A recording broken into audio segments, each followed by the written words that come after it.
Hey campers, happy last week of school. It's Miss Emily here to read a couple more chapters from Wayside School.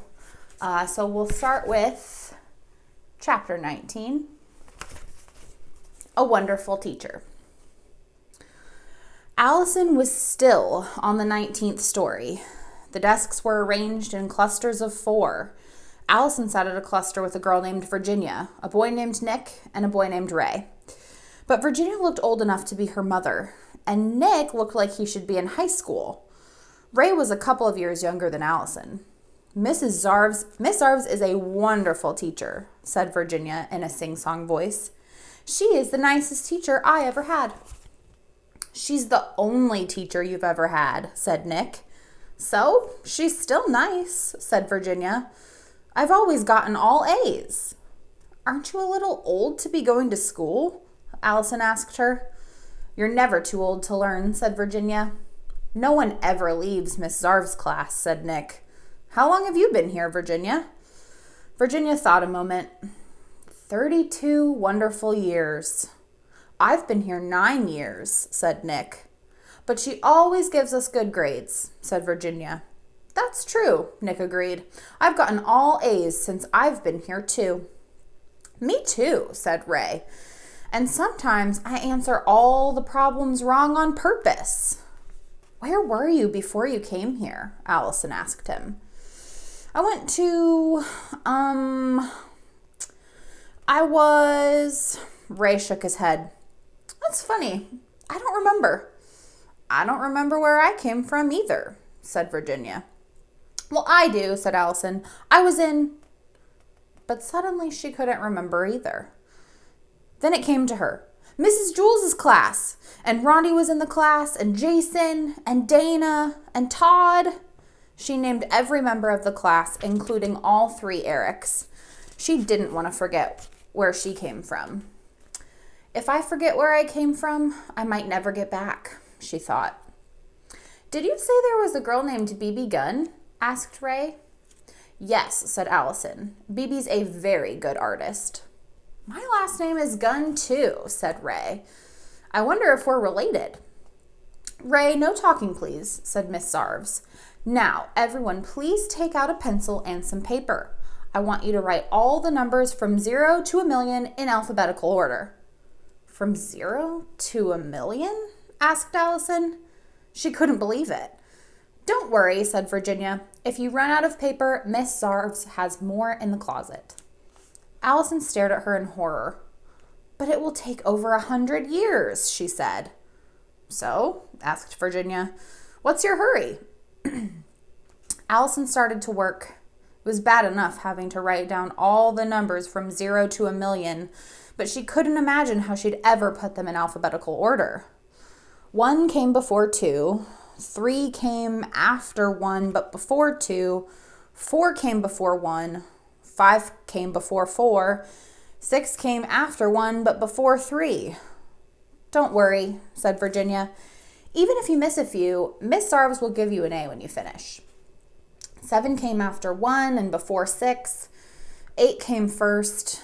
Allison couldn't think of any number that would come before 8, so she wrote it down. She also knew 0 would come last, if she ever got that far. By then, she'd be older than Virginia. I'll talk to Lewis at recess, she thought. He'll save me. When's recess? She asked. There is no recess, said Ray. We're not allowed out of the classroom. What about if you have to go to the bathroom? What's a bathroom? Asked Virginia. We don't eat either, said Nick. We just work all the time. But we never have homework, Virginia said cheerfully. That's because we never go home, said Nick. We get a 2-minute break every 11 hours. But don't worry, said Virginia. Miss Zarves always gives us good grades. Miss Zarves walked around the room checking everybody's work. Excellent, Ray, she said. Very good, Virginia. You're doing wonderfully, Allison. You get an A for the day. Big deal, thought Allison. She had to figure out some way out of there. It was clear that Virginia, Nick, and Ray were all too far gone to help her. Are there any other new kids in the class? She asked. Ben's new, said Nick. He pointed Ben out to her. Ben appeared to be about Allison's age. She was glad about that. When the 2-minute break came, she went over and talked to him. Are you Ben? She asked. No, he said. Oh, said Allison. I was looking for Ben. That's me, said the boy. But you just said... My name's Mark Miller, said the boy. But for some reason, everybody calls me Benjamin Nushmut. There's a Mark Miller in my class, exclaimed Allison. I know. That's me, said Mark. I'm Mark Miller. No, I mean my other class, said Allison. What other class? Allison thought a moment. I don't remember, she said. After putting numbers in alphabetical order for 11 hours, her brain had turned into spaghetti. Time's up, said Miss Sarves. Everyone back to work. Okay, so that's the end of chapter 19, but look, we have another chapter 19 coming up again. This chapter 19 is called Forever is Never. Allison was still stuck on the 19th story. 14 2-minute breaks had passed. It's dictionary time, said Miss Sarves. Everybody got out a dictionary. Allison found a dictionary in her desk, too. What are we supposed to do with it? She asked. Memorize it, said Nick. But that's impossible, said Allison. No, it's easy, Virginia assured her. You memorize one word at a time until you get a whole page. Then you go on to the next page. How many words have you memorized? Asked Allison. I'm almost finished with the bees, Virginia said proudly, and I've only been doing it for 32 years. Allison opened her dictionary. Mrs. Jewell's class, she suddenly remembered. She sighed with relief. For the last 6 days, she'd been trying to remember where she came from. In her mind, she went through everybody in her former class. She didn't want to forget again.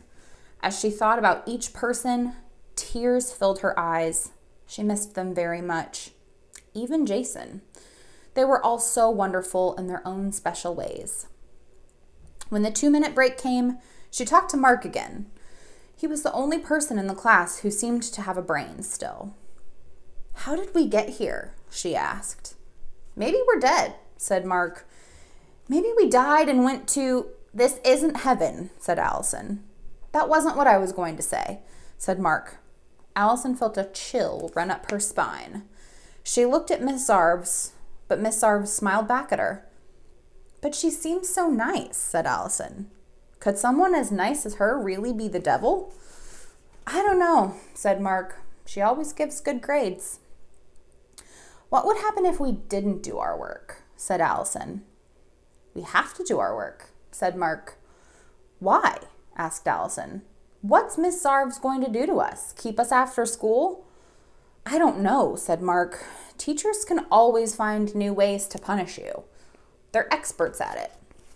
Your 2 minutes are up, boys and girls, announced Miss Sarves. Everyone back to work. Allison returned to her seat. She tried to figure it all out, but she had so much busy work to do. She didn't have time to think. That's her plan, Allison suddenly realized. She shivered as it all came together for her. Miss Sarves assigns us lots of busy work so we don't have time to think. She makes us memorize stupid things so that we don't think about the important things. And then she gives us good grades to keep us happy. Miss Sarves walked around the room. Very good, Virginia, she said. You're doing so well. Excellent, Ray. Good job, Nick. She stopped when she got to Allison. Allison, why aren't you working? Allison looked at her. She knew Mark was right. Teachers are experts at finding ways to punish you. And if Miss Sarves was the devil, who knew what she might have up her sleeve? Still, Allison had to take a chance. If she wanted to get back to Mrs. Jewell's class, she had to act as if she were in Mrs. Jewell's class. She took off her shoes and socks and sat on the floor and sucked her toes. Allison, what are you doing? Asked Miss Sarves. Allison took her toe out of her mouth. Get off my case, buzzard face, she said. Miss Sarves was furious. "Return to your desk, young lady," she ordered. Allison returned to her desk, but instead of sitting at it, she climbed on top of it and sang a song. "I got one sock looking for the other, one sock looking for its brother. When I find that sock, I'll tell you what I'll do. I'll put it on my foot and I'll stick it in my shoe." Mark Miller smiled at her and silently clapped his hands. Everyone else looked at her like she was crazy. "Your socks are on the floor, next to your shoes," Mrs. Arv said coldly. "I'll give you 10 seconds to put them on your feet. 10, 9, 8, 7. Allison climbed down from her desk. She picked up her socks and put them on her ears. "How's this?" she asked. 6, 5, 4. "Albert Einstein didn't wear socks," said Allison. "Why should I?" 3, 2. Allison closed her eyes. 1. She felt something slam down on her foot. Something else jammed into her stomach. "Oomph," she grunted as she fell and rolled down 3 steps. "Are you all right?" asked Dee Dee. "Huh?" said Allison. She was on the stairs, somewhere between the 18th and 20th stories. "Sorry," said Ron. "I didn't see you. Dee Dee and I were racing up the stairs, and then suddenly you appeared." "You knocked off her shoes and socks," exclaimed Dee Dee. "Oh, I ripped your windbreaker too," said Ron. "I'm sorry." "That's okay," said Allison. She picked up her shoes and socks. "Race you up the stairs." All 3 ran up to Mrs. Jewell's room. When they got there, they were so pooped they sat with their heads flat on their desks and their tongues hanging out. "Hi, Allison," said Rondi. Allison raised her head. "Hi, Rondi," she said happily. "What did I miss while I was absent?" "When you were absent?" asked Rondi. "Hey, how come you're not wearing your shoes and socks?" Allison hung her socks from her ears. "What do you think?" she asked. "It's the new look." Rondi laughed. "Allison," said Mrs. Jewell, "you seem to have a bad case of the sillies this morning." Allison giggled. Jason entered the room carrying a glass bowl with a goldfish swimming inside it. "Look what I brought," he said. "What's the name of your goldfish?" asked Mrs. Jewell. "Shark," said Jason. Everyone laughed. "It makes him feel important," Jason explained. "Where should I put him?" "How about on top of the coat closet?" suggested Mrs. Jewell. Jason had to stand on a chair on his tiptoes. He held the bowl at the very bottom as he tried to nudge it over the edge of the closet. Allison turned to watch. She didn't want to miss this. Okay, so that leaves us to our 3rd chapter, which also includes chapters 20, 21, and 22. Eric, Eric, and Eric. Mr. Kidswatter's voice crackled over the loudspeaker. "Mrs. Jewell, send Eric to my office at once." He sounded mad. Mrs. Jewell was confused. "When did we get a loudspeaker?" she asked. "Louis put it in yesterday," said Jenny. Mrs. Jewell was still confused. There were 3 Erics in her class. She didn't know which one Mr. Kidswatter meant. Eric Fry was fat but not short. Eric Bacon was short but not fat. Eric Ovens was short and fat. Mrs. Jewell chose the biggest Eric. "Eric Fry, Mr. Kidswatter wants to see you." Eric Fry trembled as he slowly stood up. The other 2 Erics smiled. The principal's office was on the 1st floor. It's not fair, Eric thought as he headed down to his doom. Anytime Eric does something wrong, I'm the one who gets in trouble. He stood in front of the principal's door. His heart beat very fast. He took a couple of breaths, then knocked lightly. "Enter!" boomed Mr. Kidswatter. Eric turned the doorknob. He took 1 step inside, then stood with his back against the wall, as far away from Mr. Kidswatter as he could get. Mr. Kidswatter sat behind an enormous desk. He wore mirrored sunglasses, so Eric couldn't tell where he was looking. "Sit down, Eric," he said. Eric moved to the small metal chair in front of the desk. A bare light bulb hung above his head. Mr. Kidswatter cracked his knuckles. "We can do this the easy way, or we can do this the hard way," he said. It's your choice. I don't know what you're talking about, said Eric. I didn't do anything. So it's the hard way, is it? Asked Mr. Kidswatter. Very well. You'll talk. One way or another, you'll tell me everything I want to know. But Mr. Kidswatter pounded his fist on the desk. When was the last time you sharpened your pencil?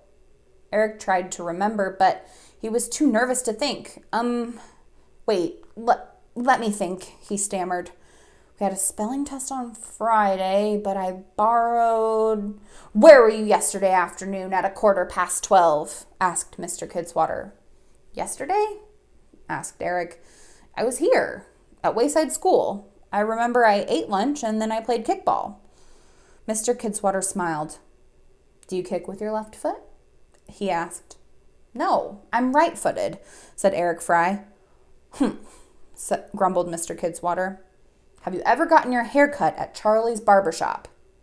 Yes, said Eric, 2 weeks ago. Aha, said Mr. Kidswatter. So you admit it. Do you know what a mugworm griblick is? Eric Fry turned pale. No, please, he begged. I didn't do it. I'm innocent. You've got the wrong Eric. There are 2 other Erics in my class. Mr. Kidswatter scowled. So that's the way you're going to play it, is it? Well, that's fine with me. I've got all the time in the world. He flicked on the microphone. Mrs. Jules, send me another Eric. 29 floors above them, Mrs. Jules looked at the 2 remaining Erics. Okay, Eric Ovens. Eric Ovens shivered. His eyes filled with tears. Why me? He asked himself over and over again as he walked down the stairs. It's my parents' fault. Why did they have to name me Eric?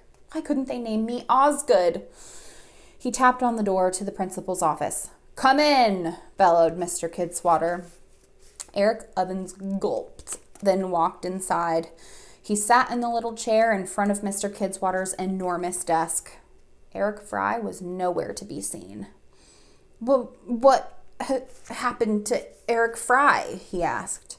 I'll ask the questions, barked Mr. Kidswatter. But don't worry, Eric, he said gently. You have nothing to fear, so long as you tell the truth.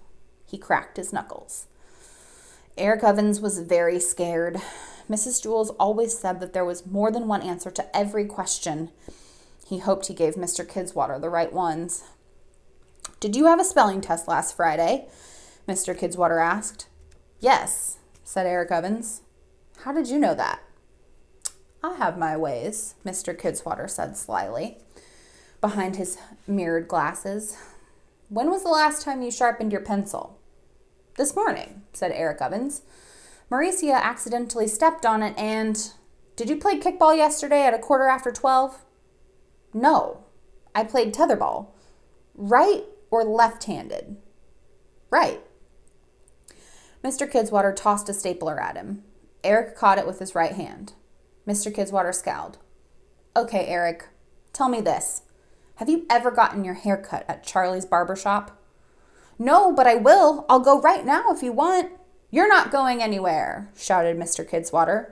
Have you ever heard of a mugworm griblick? Eric Ovens screamed. Upstairs, Mrs. Jules heard Mr. Kidswatter's voice resound over the loudspeaker. Mrs. Jules, send me the last Eric. On my way, said Eric Bacon. He hopped out of his chair and bounced down the stairs. He didn't bother knocking on Mr. Kidswatter's door. He just walked right in. What can I do for you? He asked. There was no sign of Eric Ovens. Have a seat, said Mr. Kidswatter. I just want to ask you a few questions. Sure thing, said Eric Bacon. He sat in the little chair. He leaned back with his hands behind his head and kicked his feet up on Mr. Kidswatter's desk. He looked at himself in Mr. Kidswatter's mirrored glasses, took a comb out of his back pocket, and combed his hair.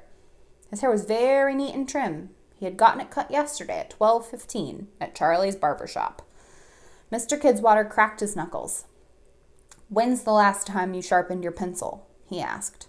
November 11th, Eric Bacon answered right away. It was 3 minutes before 5 o'clock in the afternoon. I remember because my watch stopped. Where were you yesterday at 12:15? I was in the garden having tea. Did Mauricia step on somebody's pencil this morning? Asked Mr. Kidswatter. Yes. Whose? She stepped on everybody's pencil, said Eric Bacon. Are you left-handed or right-footed? Demanded Mr. Kidswatter. I write with my left foot and I kick with my right hand, replied Eric Bacon. Mr. Kidswatter scowled. Have you ever gotten your hair cut at Charlie's barber shop? No, I never get my hair cut, said Eric Bacon. I'm bald. This is a wig. Mr. Kidswatter took off his glasses and glared at him. Do the words mugworm griblick mean anything to you? Eric Bacon shook his head. I can look it up in the dictionary if you want. Mr. Kidswatter shook his head. I tried that, he said. It's not there. He rubbed his chin. Okay, boys, you can come out now. Eric Ovens and Eric Fry crawled out from under the desk. Mr. Kidswatter looked at each Eric. One of you is lying, he said. I don't know who it is, but I'll find out. And when I do, whoever it is will be very sorry. Now, I'll give you one last chance to come clean. Eric Fry trembled. Eric Ovens shivered. Come on, let's blow this popsicle stand, said Eric Bacon. He walked out of the room. The other two Erics followed. Mr. Kidswatter rubbed the back of his neck. He looked at the white card on top of his desk. On one side it said, Charlie's Barbershop. Under that, in blue ink, it said, Eric, Tuesday, 12:15. He turned the card over. On the other side, a left-handed person had written with a sharp pencil, Mr. Kidswatter is a mugworm griblick. And that is the end of chapters 20, 21, and 22, meaning that's all for today. So Mr. Collier will pick up with chapter 23, Teeth. Thanks, everybody. Have a good day.